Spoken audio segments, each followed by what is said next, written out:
Hey guys, this is Tanner Invest here. Thanks for checking out newest video on Figma, which is the latest IPO. As you notice on Robinhood and SoFi, you can actually buy these shares today as well as some other brokerage apps out there. We believe it's going to be going public on the 31st of July, so now you can go ahead and get your pre-issued shares if you want to. But in my due diligence to see if Figma is a good investment for myself personally, I did go ahead and put together a presentation. Now I want to say, this is not financial advice whatsoever. I really just want to give you a breakdown of like what the company does, a little bit about their financials. But I do think this company is really, really cool. I have used the software in the past as I was looking to build my own app and was actually using Figma to design and launch the app, which you can do seamlessly within Figma. And I think it's one of the best products out there for that. So today's agenda, I'm going to go ahead and talk about what is Figma. We're going to meet the team, talk about the leadership within Figma, and then the business model of Figma, how they actually collect payment and what they serve, what they offer, their competition, and then their key metrics and financials. So what is Figma? So this is the only slide in the entire presentation where I'm actually going to like read off what this says. So don't get turned off by this. I just think these words are actually really important because it kind of shows and it can give everybody an understanding of exactly what Figma does.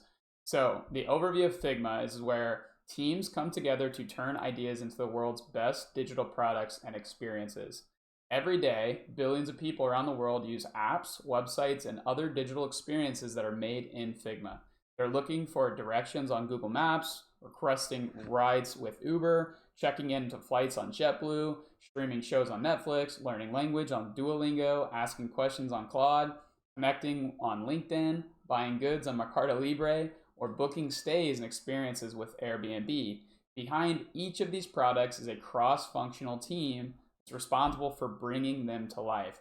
So that's why a team would actually use something like Figma so that their entire team can actually collaborate within material, create products, create software, all within one app seamlessly at the same time. So the word collaboration is pretty big here because if you think of products like G Suite with Google Docs, Google Sheets, that really transformed the way we do business together within teams at work. Everybody's jobs have been changed since those products were launched because we can hop together into a Google Sheet or Google Doc and actually work seamlessly side by side and edit things.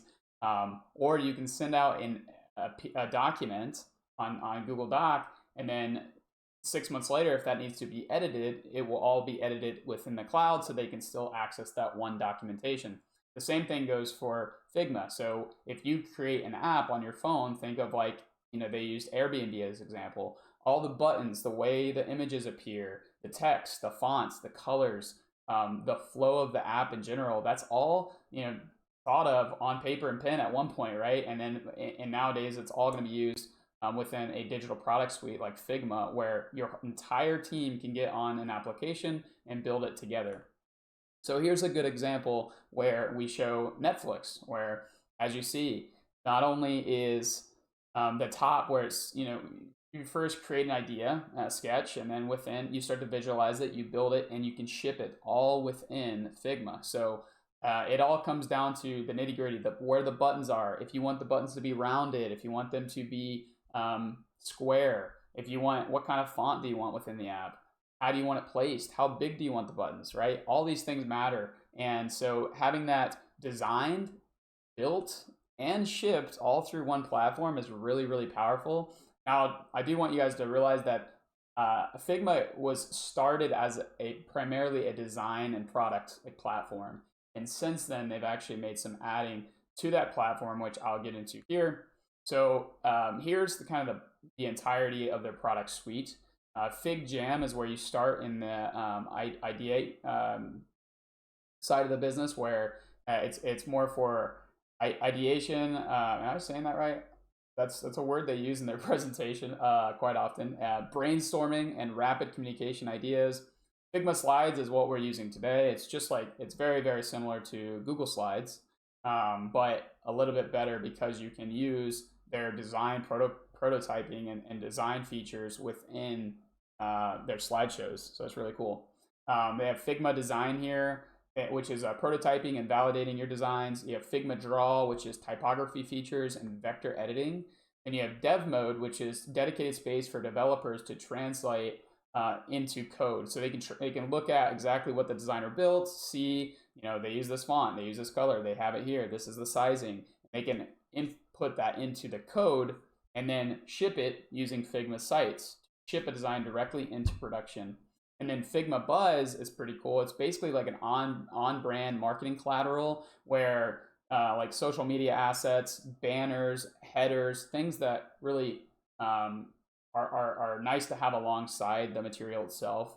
Like think if you have a YouTube channel, you're not only going to create the YouTube channel and the branding behind that, but you also want like your profile image, your header within your YouTube channel, anything on the sides of your channel, like all those things you can do all within Figma Buzz. So now Figma Make, as you see, is this lowest product here that kind of goes over everything. This is their new AI feature where literally just like ChatGPT and other LLMs, you can actually submit a prompt, and Figma A, using AI agents and using that technology for image creation, can help you come up with ideas and do all kinds of cool things with AI, guys. So really bullish on that aspect, and that's one of the things I really wanted to dive into when I was looking into their S1 SEC filing, so I could read into all this and do some due diligence for all of us, guys. So next, I wanted to show some of these customers that they're using and actually have case studies on their S1. So this is all coming from their SEC filing, guys. This is really where I did almost all the research.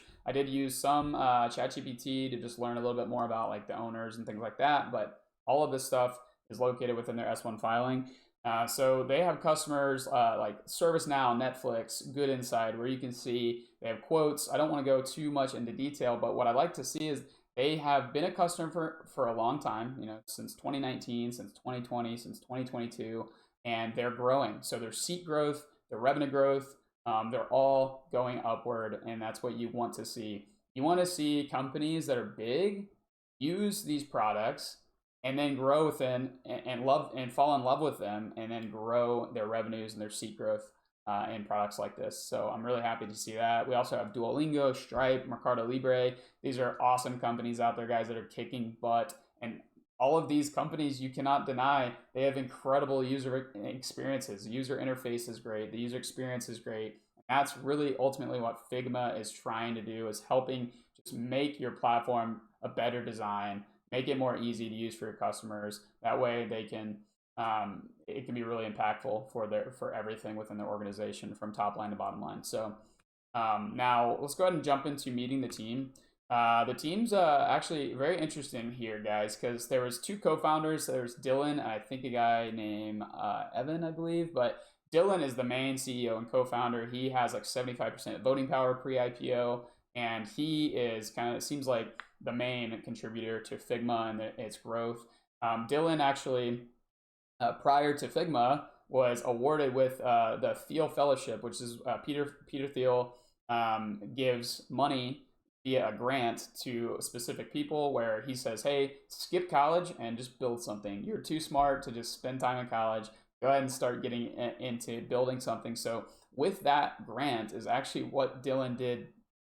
He used that money to start building Figma, which is absolutely awesome. So another thing to note is the CFO and the CTO, they're actually hires from within. So they started very early. Pravir Mawani, the CFO, was the first ever business operations employee at Figma back in 2017, and now is a CFO.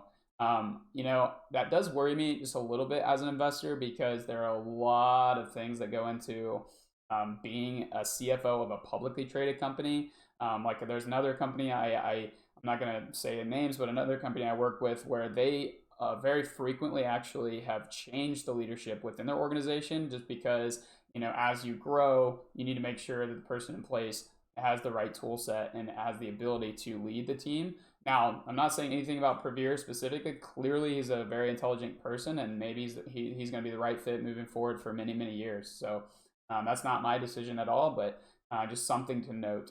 So Chris is the CTO, Chris Rasmussen.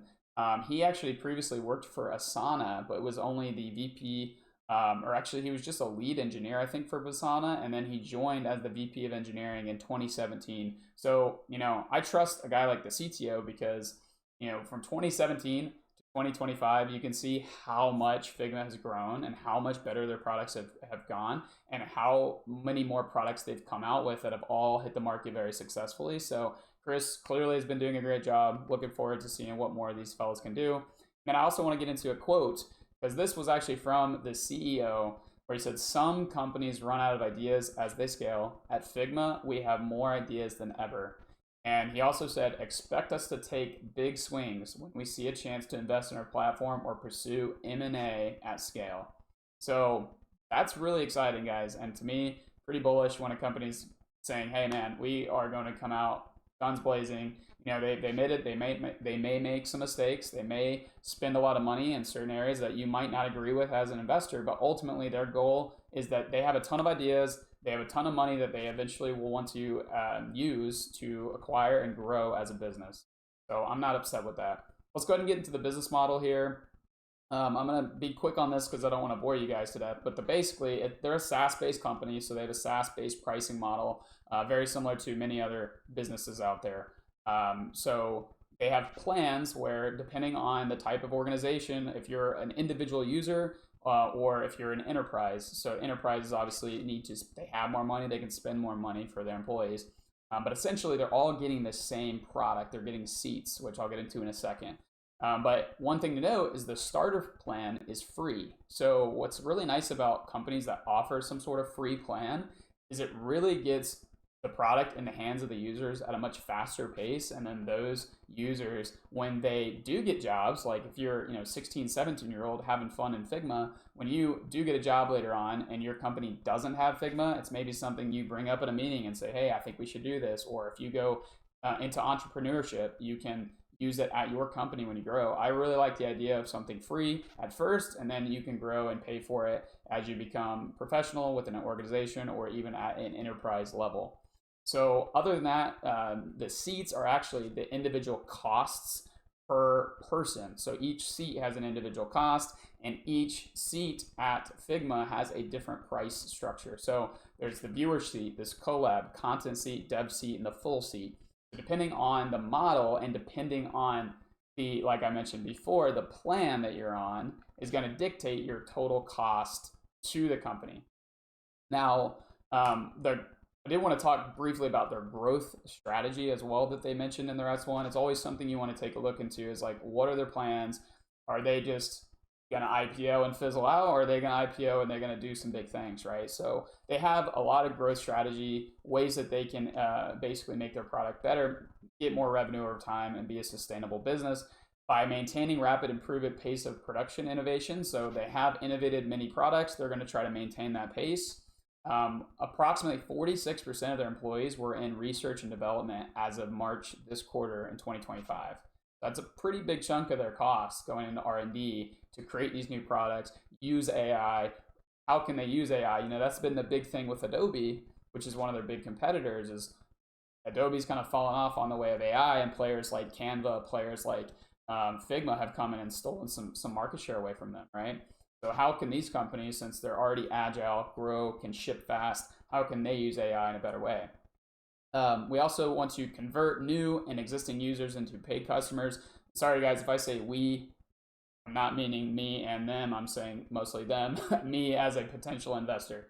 So converting new and existing users into paid customers, they want to, obviously, those free subscription model people, like I mentioned, how can we capture them? How can we market to the people already using our product?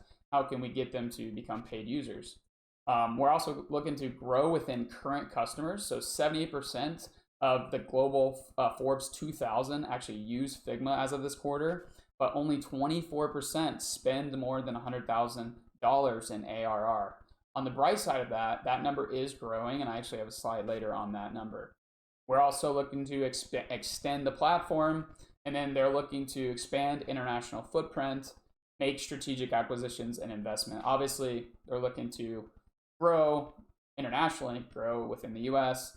I actually found it very interesting that 85% of users on Figma are not in the United States, but 52% of the dollars come from outside of the United States. So US only has 15% of users and is spending almost half of the total revenue. So there is a lot of room for international expansion.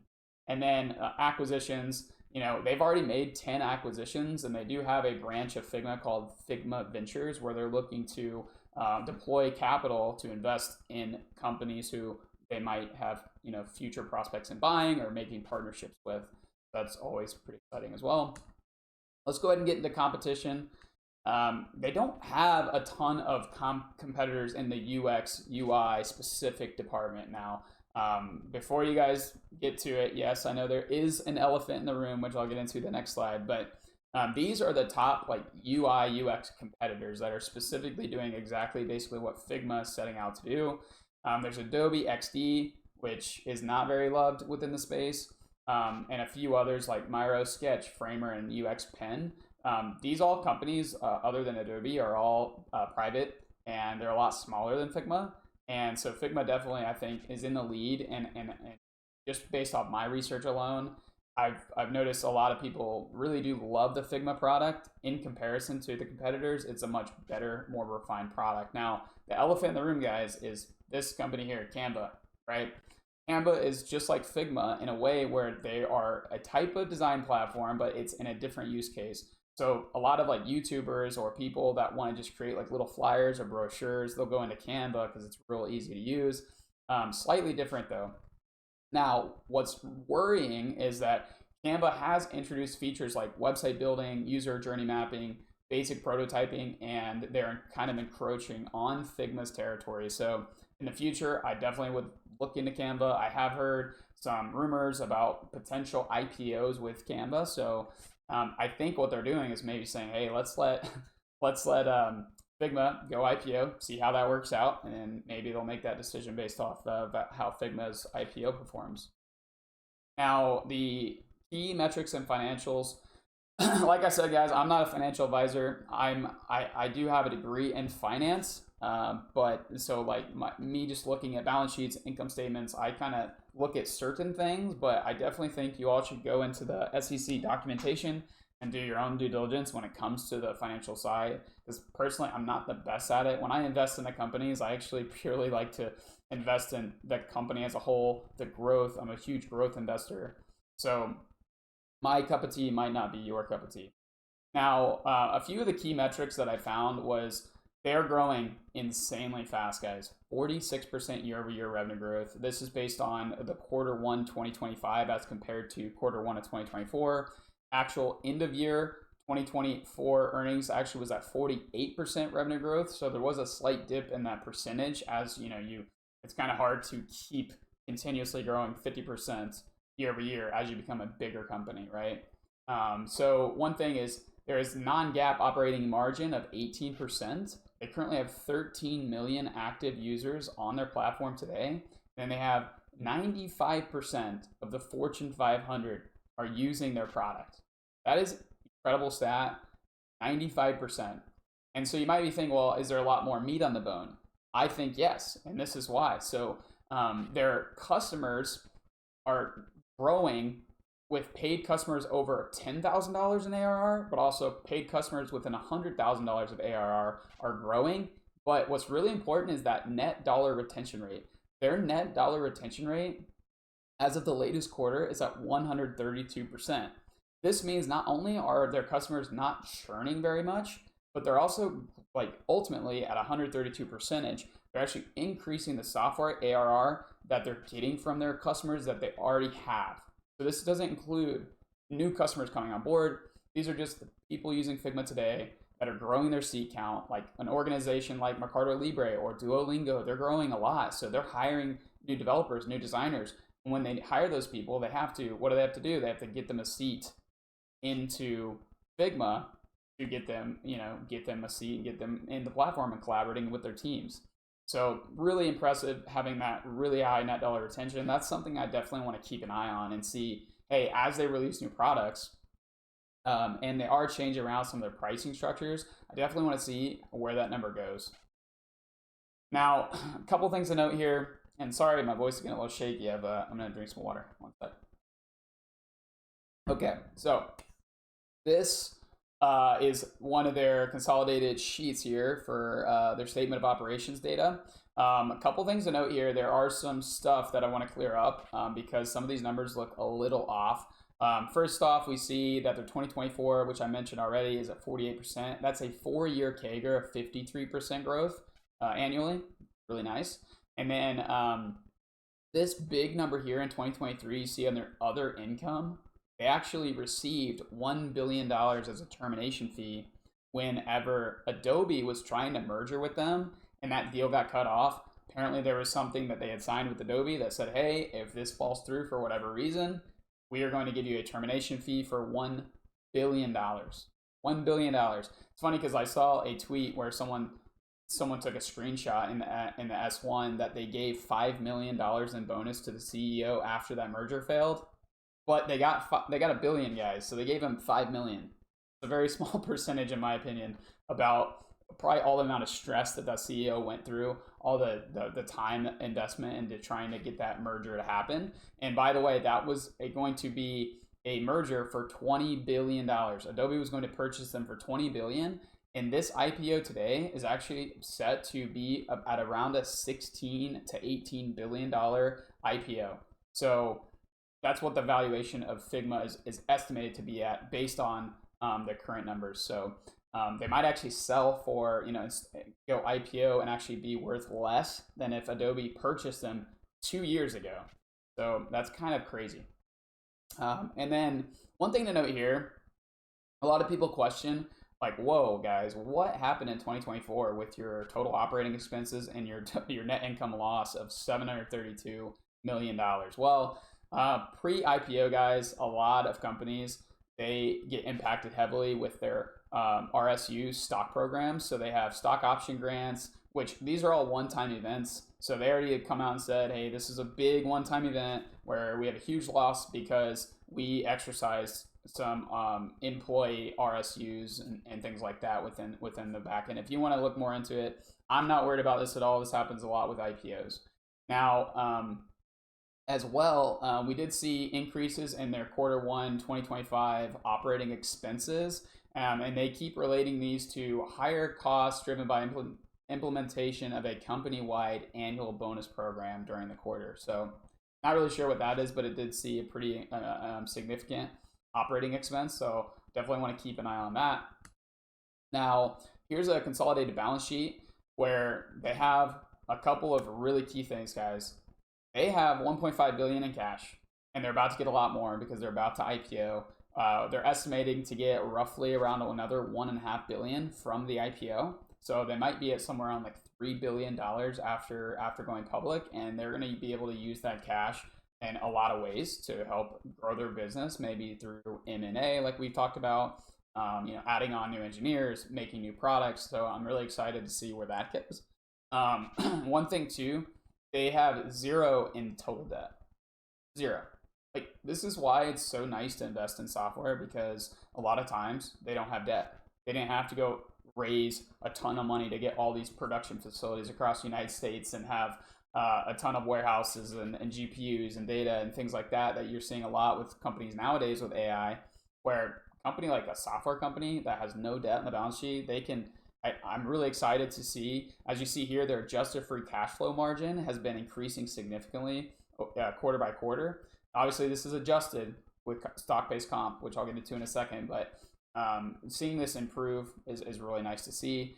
One other thing to note is back in 2024, March 3rd, they actually got approved to invest $55 million into Bitcoin.